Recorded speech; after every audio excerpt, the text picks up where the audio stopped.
Guys, this is Subrak from the Sparking Entrepreneur Show, and today we have Judy, a coach and founder and CEO of Lifework Systems, an award-winning training and consulting company. She has always been drawn to unorthodox methods for forming authentic community and developing people into good citizens. Since 1984, she has turned that interest into an obsession, and then in 2002, a company. Her experience has been that most authority figures, including executive, parents, and educators, adopt human systems originally designed for survival, conformity, and compliance, rather than strong leadership, creativity, and collaboration. So let's welcome Judy. Judy, welcome to the show. Thank you so much. I'm happy to be here. Okay, so Judy, let's start from your journey. Like, what inspired you to become a coach, and how did you get started in this profession? Well, first of all, I really didn't actually set out to do what I'm doing. It just sort of evolved, but I got very passionate about the work of Alfred Adler, which was a psychiatrist and during the time of Freud and Jung.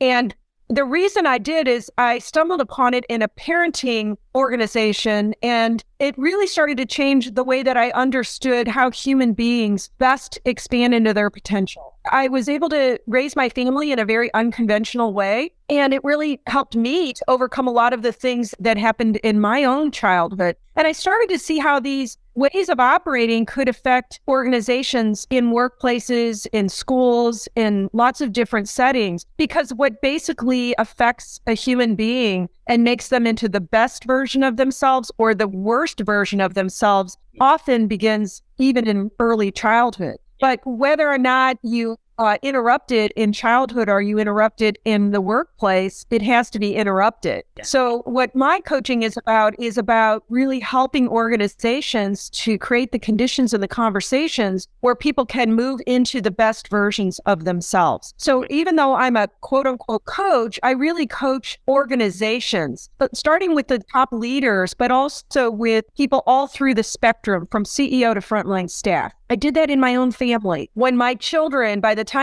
have 5 children, by the time they were 5 years old, they all knew how to run a family meeting because we would have a family meeting every week and they would take turns running that meeting. And one time we were invited to do that in front of a large audience of parents and teachers. And we had the 5-year-old run the meeting. And we asked the audience, are you surprised that leadership can be developed in someone so young? And they said, yes, because most of the time we do not draw upon a person's power when they're young. And we don't draw upon it as they get older and they become thought of as a follower and not a leader. So in our work, we help people be leaders and followers. In that family meeting, I was the one that had to learn how to be a good follower instead of steamrolling a 5-year-old. So sometimes people are good leaders and they're not good followers. And sometimes they're good followers and leaders. So we try to help round that out. Awesome. Great. Like you are doing just great thing. But you are only helping training organizations, or do you have any, options for individuals who are seeking for help? Yes, we actually have both. The main thing that we do is work with a guided culture transformation process within organizations. Sometimes those are, government, sometimes they're nonprofit, sometimes they're corporate, sometimes they're education. But we also work at the individual level. And the way we do that is we coach the organization to become mentors to one another. And then we also have a division of our organization where we sell all of our training and coaching to individuals that just want to develop personally or professionally. And that's an equally valid place for people to begin to expand who they are. But what is more helpful is when a whole community of people can learn how to help one another in coaching and mentoring and supporting one another and have a common language and a common set of tools to draw upon. Great. Awesome.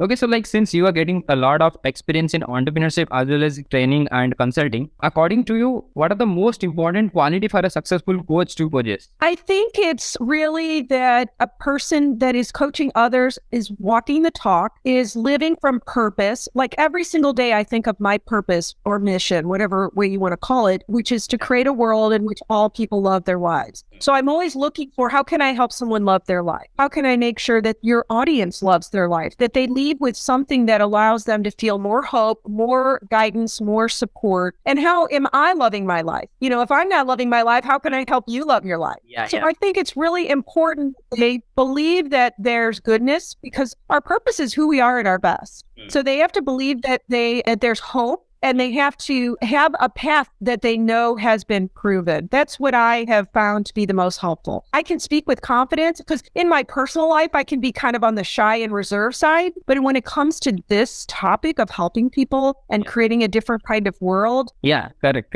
And also you have experience to talk with the people and you have already helped like most of the people. So it's like natural. Yes, it's natural. One of my kids said to me one time, my youngest, when she still lived at home, she said, I wish I had your work ethic. And I said, you do. And she said, what do you mean? And I said, you stay up all night and play video games. And she goes, Mom, that's fun. And I said, when you're living by purpose and values, you are not feeling like you're working. I'm not watching the clock because I happen to love what I do. Wow. I would wish that everyone. And I said to my daughter at that time, I said, that's what I would wish for you, is that you find the work that gives you passion, that brings you a sense of fulfillment, where you feel that you're making the greatest contribution, whatever it is, even if it's baking in a bakery, whatever that is, make sure that it's something that you're excited to get up to in the morning. Because if you aren't, you're not going to be able to inspire other people. Correct. Absolutely. 100%. Okay, so like Judy, how do you approach working with your clients who are really struggling to achieve their goals? I think what's usually in the way is that people aren't able to understand their own barriers and also the direction for their own life. So they're not mapping anything against a North Star. A lot of times they're not achieving their goal because they're starting at a place in their goal orientation that is not connected to their vision. So for example, if you know your purpose and you know your core values, how you want to behave to achieve that purpose, and then you have a clear idea of your dreams or visions, you're much more likely to fulfill on your goals because you have alignment with them. Sometimes people don't fulfill their goals because they're unaware of a barrier that's in the way. And so they might say, I should, or I have to. I'll give you an example of a story of that. My sister called me one time and she said, I'm in this argument with my mother-in-law and I don't really know why. And I said, well, what's going on? She goes, I'm just conscious enough to think I'm probably part of the problem, but I can't see my part. And I said, what's going on? And she said, well, I agreed to do Thanksgiving for my husband's family this year, the Thanksgiving holiday dinner. And I said, so what's the problem? And she said, well, all I did was ask my mother-in-law, when will you leave that day? And she got all upset about it, pushed back and said, why do you need to know? And she said, my mother-in-law, she's so controlling. And she starts going off on this. And I said, first of all, did you want to do the Thanksgiving? And she said, I thought I should because I hadn't done it in a while. And that told me that she had a barrier. Either it was really that she wanted to say no or she wanted to say yes with some other consideration. So I said, I want you to go back to the moment when you made the decision. And I want you to just check in and say, do I really want to do this? And not do it from a should.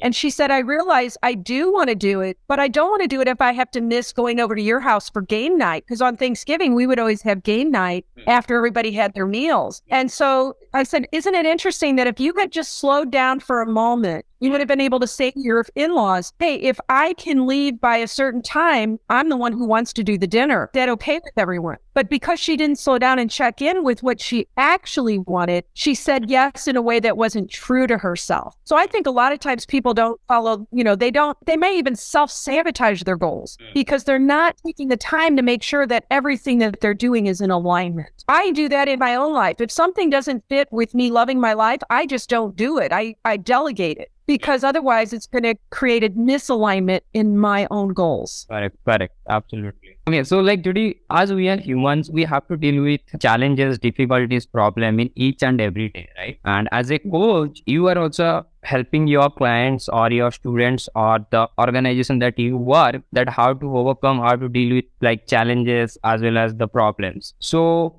how do you stay motivated and continue grow as a coach? I would say the main way is to be a student as well as a teacher, a coach, and a person that is coached. I've always believed that all of us need coaches. I've always believed that all of us need to be committed to lifelong learning. I put myself in that boat as well because then I can live and speak from and teach from experience. Yeah. And I also am clearing my own barriers, my own limiting beliefs, my own fearful beliefs, because we all have them. We've all been conditioned to have blockage, and barriers. And so if I don't do that, I don't continue to free myself. And so as I do free myself, I feel equally really passionate and inspired about freeing other people. Correct. Absolutely. And it's really important to do that because basically it comes from your mindset, like I would say, because mindset is the most important part here. Yes, mindset. A lot of people don't really know some things that maybe would help them undo their conditioning in their mind. And so a lot of times we're working with people on what they don't know that they don't know.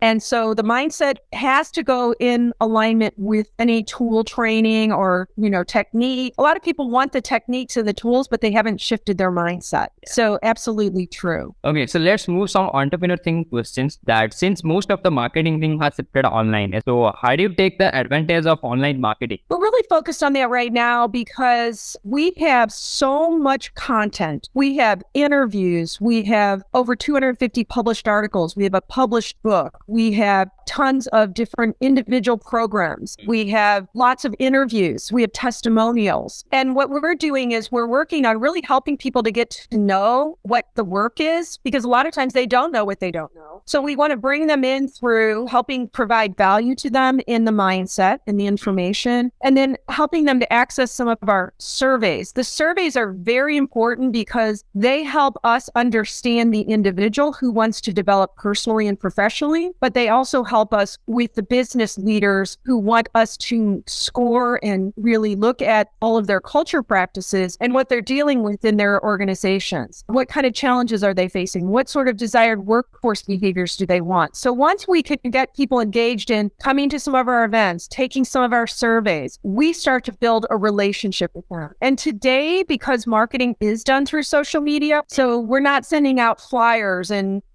snail mail. Not that that's always wrong, but it's just not the way of the world right now. So we're really building those relationships through those step-through ways of providing value and really cross content. For example, we're promoting a program called Redirecting Negative Behavior because everybody has somebody in their life that drives them a little crazy. And we're really looking at how do we appeal to the person that's having that in a romantic relationship? How do we help somebody that's having mental health issues because of the toxic people around them? How do we help somebody that's dealing in a classroom or a home that has a child that is having behavioral problems? So we're really looking at different ways to bring people to the same concepts and tools for how to redirect negative behavior without using harshness and punishment and permissiveness, but how do we engage them from their mindset? So that's, part of it's knowing and reaching the various audiences and then helping them have little bites of things, almost like, like a little smorgasbord. And then they start to really appreciate what's there to really dive into.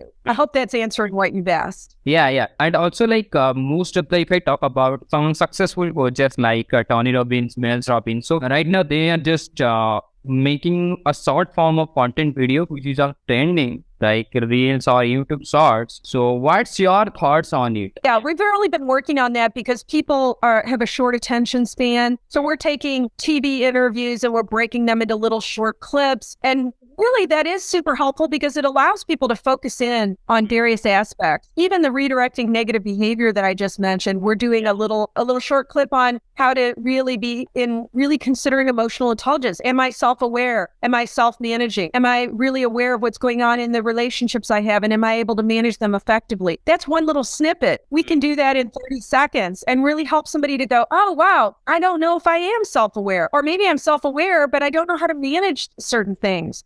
And which platforms you are using? Right now, we're primarily using LinkedIn. We have over 16,000 connections that we've very much been able to find the right kinds of leaders that we're connecting with. But we're getting ready to launch a whole social media marketing on Instagram. We've also been advertising putting all of our articles out on Twitter and Facebook business pages. We're looking at possibly doing something on TikTok, but we're not sure it's a good fit for us. And we've even considered Pinterest. So there's a lot of ways to leverage all of the huge amount of content we have, but we're trying very hard to make sure that we're extremely strategic about how we're doing that. Yeah. So in the past, when we mainly focused on working with corporations in culture transformation, we were so focused on LinkedIn, where now we're appealing more to individuals and corporations, and they're everywhere. They're even on TikTok and Instagram and Facebook. Yeah, correct. Absolutely. Okay, so Judy, like, you know what, like in each and every industry, right, we have always some misconceptions about like each and every industry. So what are some common misconceptions about coaching and how do you address with them with your clients? Common misperceptions are, I just doing this off top of my head, but leadership development and culture mean different things to different people. So the misconception is often that we're talking about the same thing. So what we're usually, and even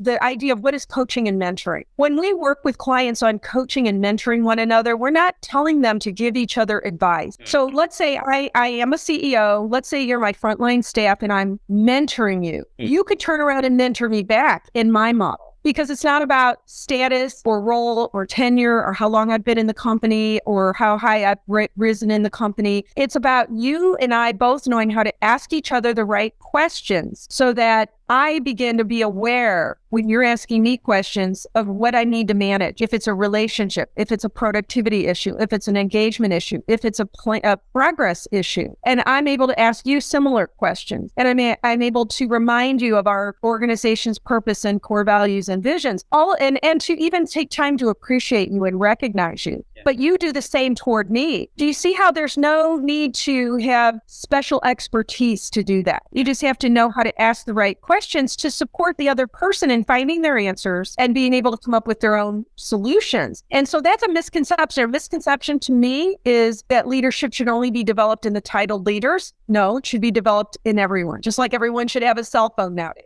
Another misconception is that culture is one thing versus another. In ours, it's shared power. In ours, it's about people having freedom and responsibility at the same time. It's about people living from their true calling, from purpose. It's about people learning how to think for themselves as opposed to being given all the answers so that they can lead and follow. Just like I told you about my 5-year-olds when they were able to lead and follow. And it's about being holistic so people can show up as they are and not have to put on a pretend face when they go to work. So a lot of misconceptions are just misperceived ideas from the past that people are holding on to. So real coaching empowers somebody to not need the coach eventually. Yeah. That's the idea. Yeah. Okay. So Judy, you had to write a book about yourself. Then how do you name it and why? Oh my goodness.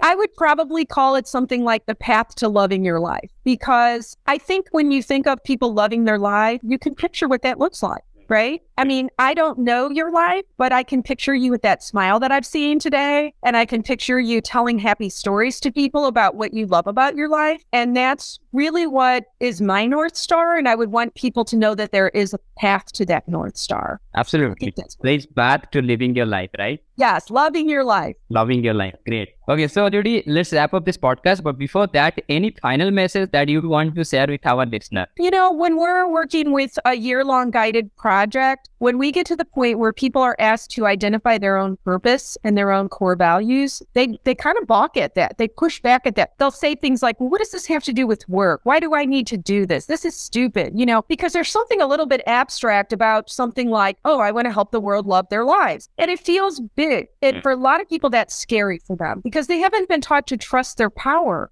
And so what I would say is get aligned with that, because some of the visions that I've written down that fit into my purpose and my values have almost come true magically. It is felt that things align much more easily in my life when I'm clear about my purpose and my core values and my dreams and visions. And then the goals seem to just kind of fall naturally into place. So I would say get that right first. Yeah. I remember there was a man one time, he was working on his purpose, and he said, boy, if I'm doing this exercise right, my purpose is to cause greatness. And he was already causing greatness. He was a great ex-military person. He was a great leader. He was a great father, but it scared him so much. He said, I can't claim that. That's something the Dalai Lama does. And I said, who said you can't be like the Dalai Lama, right? But he was really uncomfortable at first because a lot of us feel like, what if I put my stake in the ground for that and then I fail? You know, I would rather put my stake in the ground and fail than not put my stake in the ground, because if I put my stake in the ground, I'm going to succeed more than I'm going to fail, even if I fail. So I would say,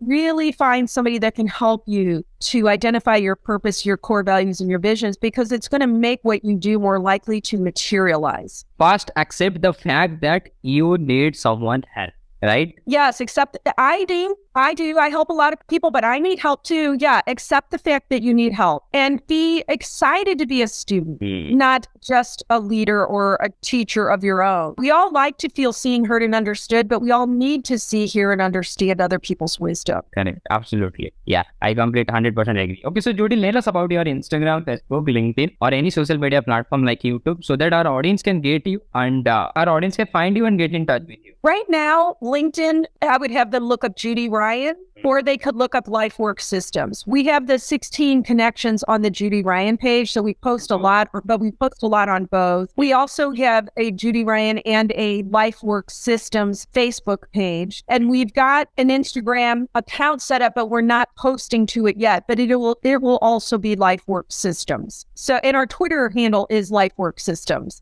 So it's pretty clear all the way down the line that it's either Judy Ryan or Lifework Systems. Yeah, like if someone types the Lifework system, then they can easily find you. Yes. Guys, to make sure you follow Judy, as she is a wonderful person with great personality. Thank you so much. It was an honor for me as well. Hope you have a great day. Thanks again, Judy. So that's it. I am your host, Subrat, signing off. And you guys have a wonderful day. Bye, guys.